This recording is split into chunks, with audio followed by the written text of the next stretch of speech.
Welcome. My name is Heather, and today I will be guiding you through Pigeon Pose in 3 different ways. So if you are noticing that your hips are a little bit tighter and you want to stretch those out, this is a great video for you.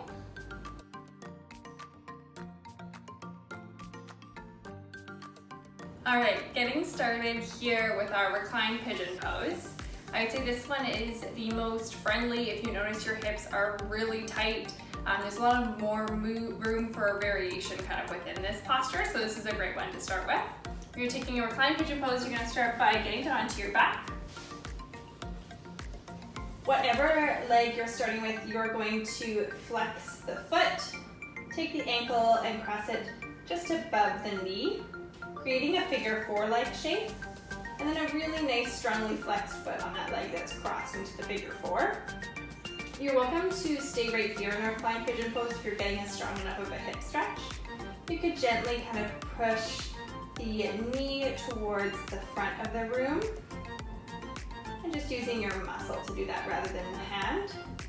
So if that's a great stretch, you're welcome to stay there. The other variations within the reclined pigeon pose would be to interlace the fingertips either behind, in between the calf, behind the knee, maybe pulling it in a little closer to the chest here if that feels good. Or if you're looking for even more, you can interlace the fingertips in front of the shin.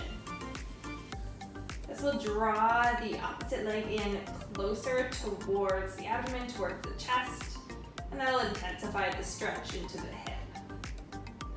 You'll want to repeat this posture on both sides.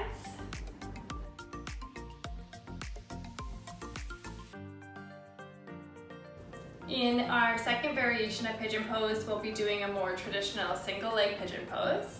I'll be demonstrating this one today with a bolster. You can also use a blanket and then just kind of fold it up into a nice rectangular shape. You're going to set up that bolster at the front of the mat, and it should be horizontal.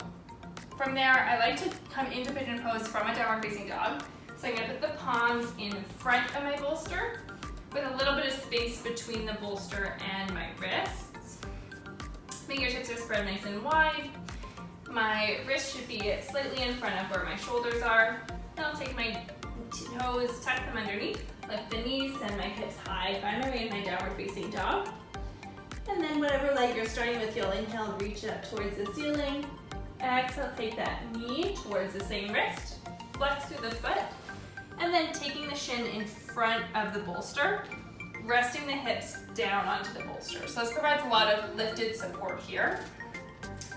You'll want both of the hips to be supported by the bolster, taking a little gaze back towards the leg that's extended behind. If you notice it's wiggled its way out of alignment, you want it to go back in towards a nice straight line. You can have the back toes tucked underneath if that feels better for the hip, or untucked.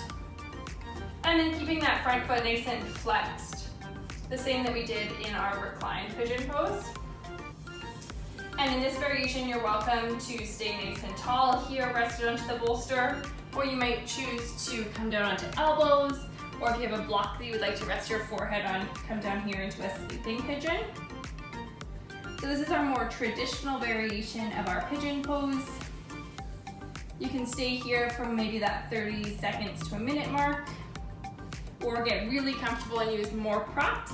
You can stay here for a bit longer in a yin style way, maybe more to that 2-minute mark.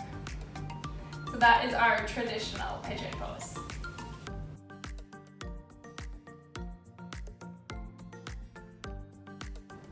The last variation of pigeon pose that I'll show you here today is our double pigeon. So you're going to again do this on both sides technically, although the legs are nice and stacked. So whatever leg you're starting with as the base leg, you're going to create a nice horizontal line in front of you, nice flex through that base leg, flexing the opposite foot, crossing the ankle over top of the knee. Then that top knee is going to stack over top of ankle on the opposite side. And you might look a little bit different in this posture depending on how tight your hips are. So you might have a little bit of this action happening depending on how tight the hips are, in which case you might choose to elevate the hips a little bit, maybe sitting onto a block. But if it's comfortable for you, maybe that base knee rests down towards the ground and the top knee is working its way closer down towards the opposite ankle. From here, you're gonna find a nice tall spine. You could even take a nice big roll in the shoulders, up, back, and down. And again, staying and breathing here in this posture. And you would want to flip sides. So I would suggest taking those legs out long, maybe giving the knees a little bounce, and then setting up on the opposite side. So opposite knee on the bottom. Nice flex through both feet, ankle crossed up top of knee, and then taking the stretch on the opposite side. Maybe noticing if one hip is a little bit tighter. It's quite easy to do in this posture because you'll see that knee pop up a bit higher. All right, thanks for joining me in these 3 hip variations, and I hope to see you back again next week.